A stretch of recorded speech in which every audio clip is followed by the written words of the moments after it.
사랑하는 초업제일교회 성도 여러분, 유튜브 시청자, 구독자 여러분 반갑습니다. 김정민 목사입니다. 간밤에도 평안히 잘 주무셨습니까? 오늘은 2026년 1월 21일 수요일 아침입니다. 오늘도 주 안에서 복된 날 되시기를 주의 이름으로 축원드리면서 제가 기도하고 오늘의 말씀 묵상을 시작합니다. 하나님 감사합니다. 간밤에도 지켜주시고 좋은 날 복된 날을 우리에게 선물로 주시니 감사합니다. 오늘도 주어진 이 하루도 하나님의 뜻대로 주의 영광을 위해 살아가는 저희들 다 되게 하여 주옵소서. 이 말씀 묵상할 때 주의 음성 듣게 하시고 하나님의 거룩하시고 선하시고 기뻐하시는 뜻이 무엇인가 깨닫는 시간 되게 하시고 그대로 순종하는 하루가 되게 하여 주옵소서. 이 시간을 주께 의탁하오며 예수님 이름으로 간절히 기도하옵나이다. 아멘. 주 안에서 좋은 하루입니다. 오늘 함께 말씀 묵상하실 본문의 말씀은 마태복음 5장 우리 17절부터 26절의 말씀이 되겠습니다. 개역 개정판으로 우리 한번 다 같이 읽도록 하겠습니다. 내가 율법이나 선지자를 폐하러 온 줄로 생각하지 말라.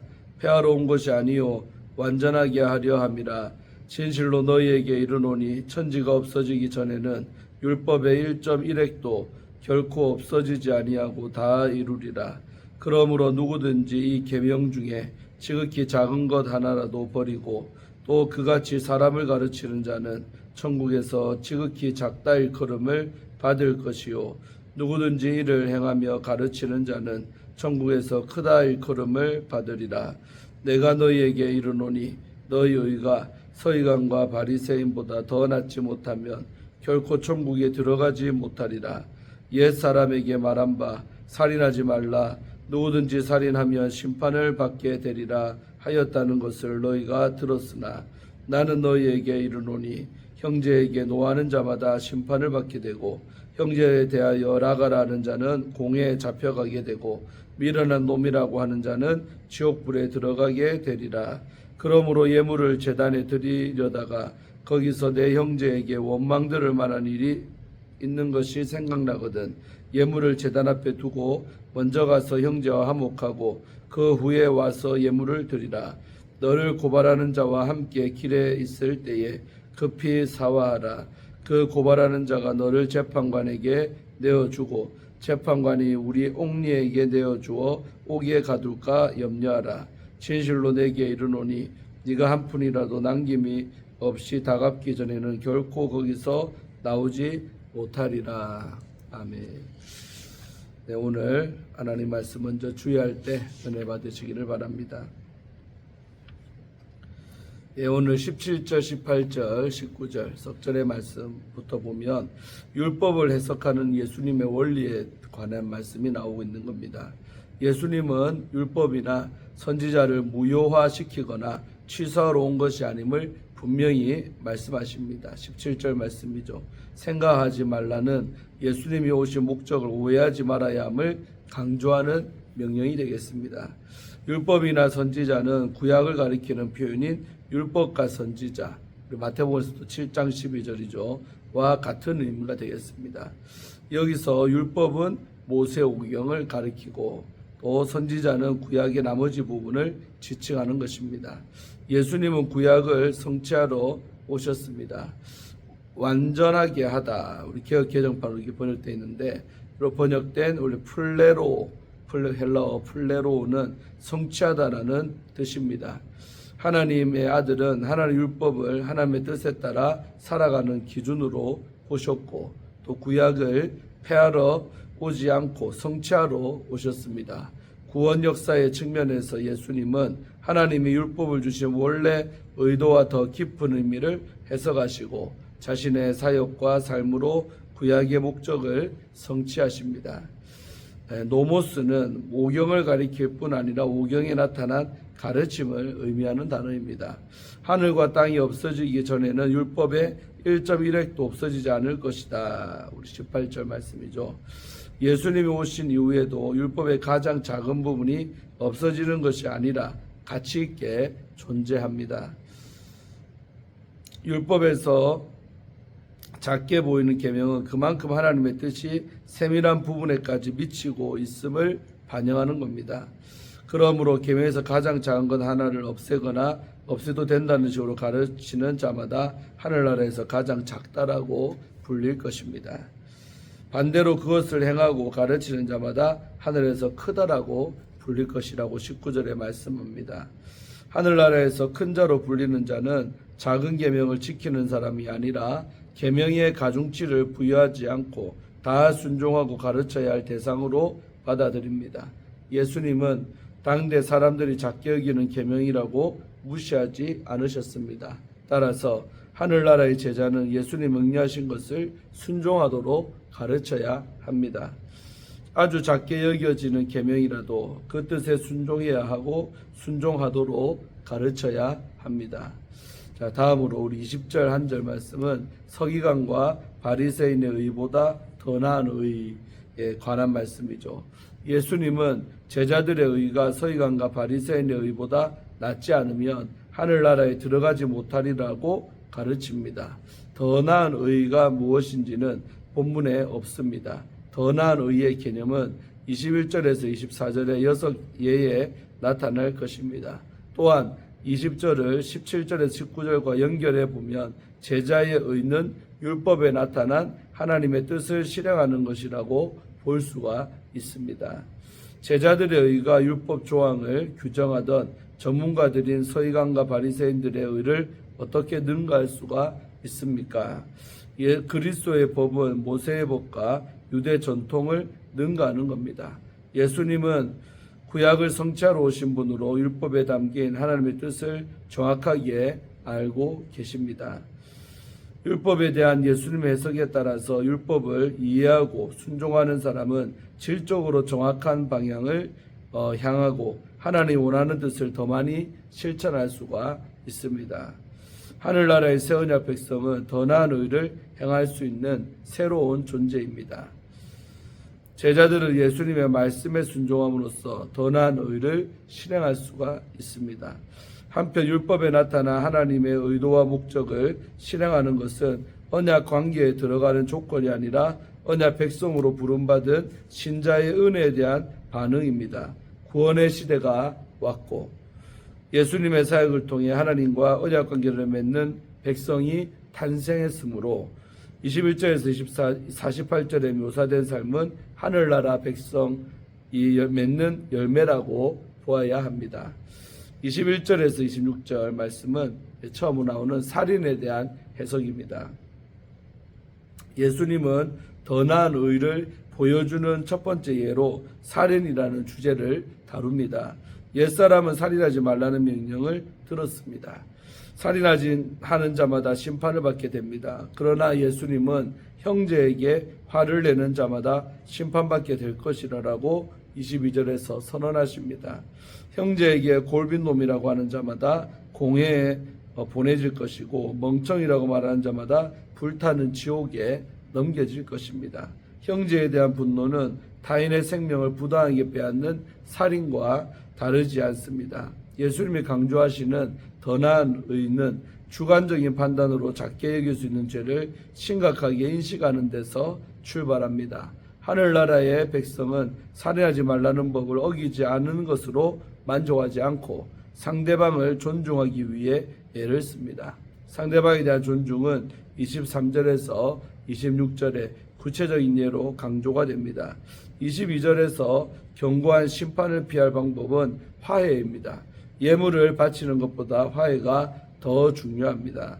화해는 즉시 실행되어야 합니다. 25절, 26절에 나오죠. 예물을 바치러 가다가 형제가 자식 때문에 문제를 안게 되었다는 생각이 들면 예물을 제단 아래에 두고 바로 형제에게 가야 한다라고 말하죠. 산상설교가 이루어지는 갈릴리에서 예루살렘 성전까지는 가는데 일주일가량 소요되므로 멀리 있는 예루살렘 성전에 가서 제단에 제물 올리지 않고 돌아온다는 것은 쉬운 일이 아닙니다. 예수님은 그만큼 화해를 강조하는 것입니다.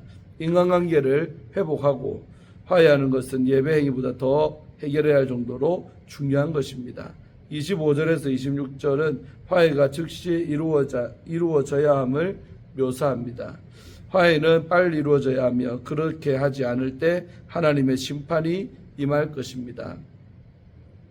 하늘나라의 새 백성은 살인하지 말라는 계명을 어기지 않는 것에 머무는 사람들이 아닙니다.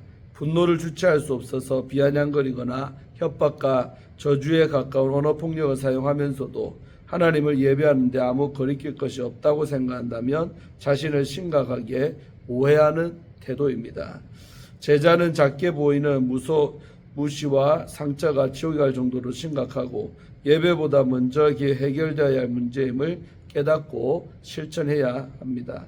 죄에서 해방된 제자는 죄에 대해 무감각해 지는 것이 아니라 오히려 작은 죄에 더욱 민감해집니다. 형제를 향해 분노하며 또 심판하는 언어를 사용하는 사람은 자신이 하나님의 심판대 앞에 서게 되리라는 두려움을 가져야 합니다. 제자는 형제를 향한 분노가 최초의 살인으로 나타나는 것을 기억해야 합니다. 아멘. 주예는 마쳤고요. 율법의 완성으로 오신 예수님이라는 우리 주제를 갖고 함께 말씀 묵상할 때 은혜 받으시기를 바랍니다. 오늘 본문에서 예수님은 율법을 폐하러 오신 것이 아니라 완성하러 오셨다라고 선언하십니다. 주님은 단순히 형식과 규정을 지키는 종교적인 삶이 아닌 하나님의 사랑을 전하는 성도의 삶으로 우리를 부르십니다. 그렇다면 우리를 성도로 부르신 예수님은 어떤 분이십니까? 첫째로 예수님은 율법을 완성하신 하나님의 아들이십니다. 본문에서 예수님은 율법을 폐하러 온 것이 아니요 완전하게 하러 오셨다라고 말씀을 합니다. 완전하게 한다는 말은 율법이 본래 지향하던 하나님 나라의 의와 사랑을 완전하게 드러낸다는 의미입니다. 예수님 안에서 제사와 속죄의 의미가 완성되었고 또 사랑과 정의의 명령이 갱신되었습니다. 예수님의 선언처럼 하나님의 말씀은 영원하며 예수님의 사역 안에서 말씀은 생명의 길로 새롭게 빛납니다. 율법은 그리스도의 마음으로 새롭게 해석되어야 합니다. 예수님은 서기관과 바리새인보다 더 나은 의를 행하라고 명하셨습니다. 진정한 의는 완벽한 행위가 아니라 하나님을 향한 진실한 사랑에서 나옵니다. 사랑하는 우리 성도 여러분, 율법을 완성하신 예수님은 우리에게 새로운 기준을 주십니다.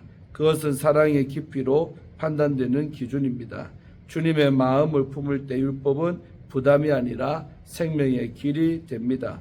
성도된 우리가 예수 그리스도의 사랑으로 살아갈 때 깨어진 세상이 회복되고 그리스도께 나오는 은혜가 전해질 줄로 믿습니다. 둘째로 예수님은 분노의 뿌리를 회복하시는 사랑의 주님이십니다. 오늘 본문에서 예수님은 살인하지 말라는 십계명의 명령을 인용하시며 다른 사람을 향한 분노가 살인의 근원이라고 가르치십니다. 예수님은 내면을 보십니다. 그분은 상처를 주는 말, 경멸의 눈빛, 조롱과 무시 속에 숨은 분노까지 죄로 보십니다. 형제를 향한 용서는 단순한 언어가 아니라 상대의 존재를 무가치하게 만드는 마음의 살인입니다. 제자는 단지 분노를 억누르는 자가 아니라 분노의 뿌리를 하나님의 사랑으로 다스리는 자입니다.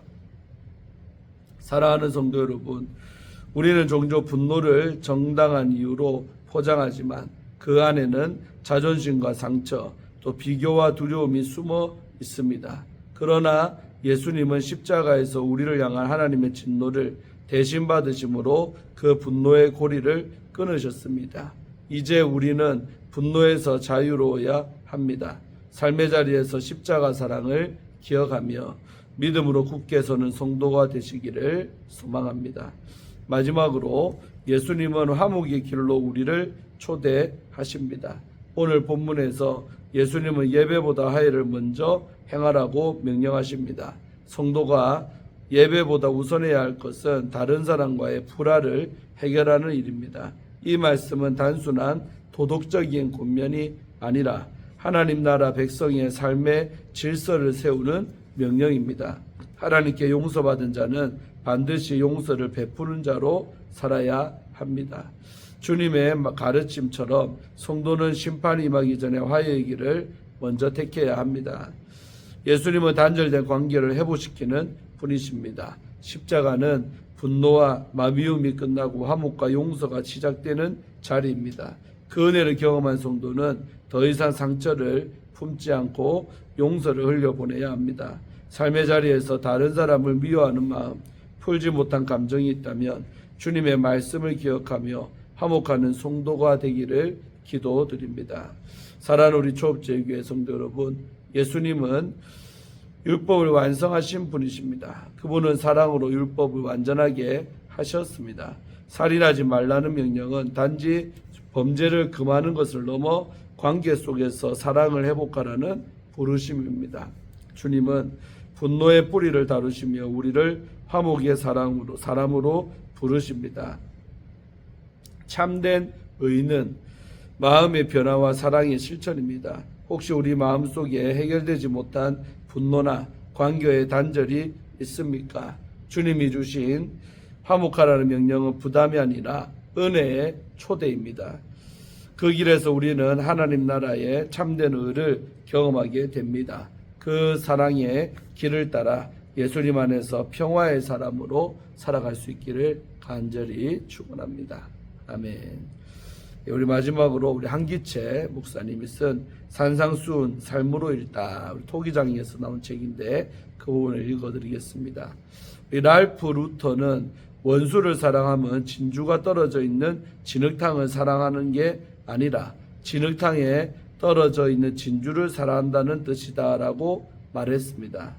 그 많은 진흙을 보지 말고 그 속에 빛나는 진주를 봐야 합니다. 원수에게는 온갖 미움과 증오와 허물과 죄악이 뒤범벅되어 있지만 그 안에 있는 영혼을 보라는 말입니다. 예수님의 눈으로 보라는 것이죠. 예수님의 눈으로 보면 변화가 옵니다. 먼저 은혜를 베풀게 됩니다. 그 은혜를 받아들이면 변화가 오고 구원을 받습니다. 초대교회 7집사 중 한 명인 스데반도 돌에 맞아 죽게 되었습니다. 순교를 당하면서 그는 예수님처럼 자기를 죽이는 자들을 용서해달라고 기도를 했습니다. 그리고 그 은혜의 선물을 바울이 받게 되었습니다. 그 자리에서 모든 광경을 목격하고 돌 던지는 사람들의 옷을 맡아 주었던 바울은 스데반의 말에 충격을 받게 되었고 스데반의 기도로 인해 다메섹 도상에서 하나님의 사역자로 부르심을 받게 된 것입니다. 아멘. 예, 은혜가 되는 글입니다. 자, 기도하고 오늘의 말씀 묵상을 마칩니다. 하나님 감사합니다. 오늘도 이 아침에 하나님 말씀을 묵상하게 하시니 감사합니다. 우리가 서기관과 바리새인들보다 더 나은 의를 행하라고 주님이 말씀하고 계십니다. 아버지 하나님, 정말로 하나님 율법의 차원이 아니라 사랑의 차원으로 더 아버지 높은 지향점을 갖고 믿음 살아가는 저희들 되게 하시고 정말 예수님의 그 마음을 품고 살아가는 저희들 되게 하셔서 어떤 것은 다 용서하며 살게 하시고 사랑으로 살아가는 사람이 되기를 간절히 소망합니다. 정말 하늘나라에 들어갈 수 있는 믿음의 사람들로 더욱더 거듭나게 하시고 더 성숙한 믿음으로 반응하는 저희들이 다 되게 하여 주시옵소서. 또 화해가 중요하다 하셨사오니 늘 평화롭게 하시고 다른 사람과 화목하며 또 분노할지라도 빨리 풀며 빨리빨리 회복할 수 있는 은혜를 베풀어 주시옵소서. 오늘 이 하루도 하나님께 모든 것을 의탁하고 예수님 이름으로 간절히 기도하옵나이다. 아멘. 할렐루야. 좋은 하루 되시기를 바라고 저녁에 수예배가 있습니다. 다 교회 나오실 분들 나오셔서 함께 예배드리고 은혜 받기를 원합니다. 저녁에 뵙고 또 내일 아침에 큐티로 뵙겠습니다. 샬롬.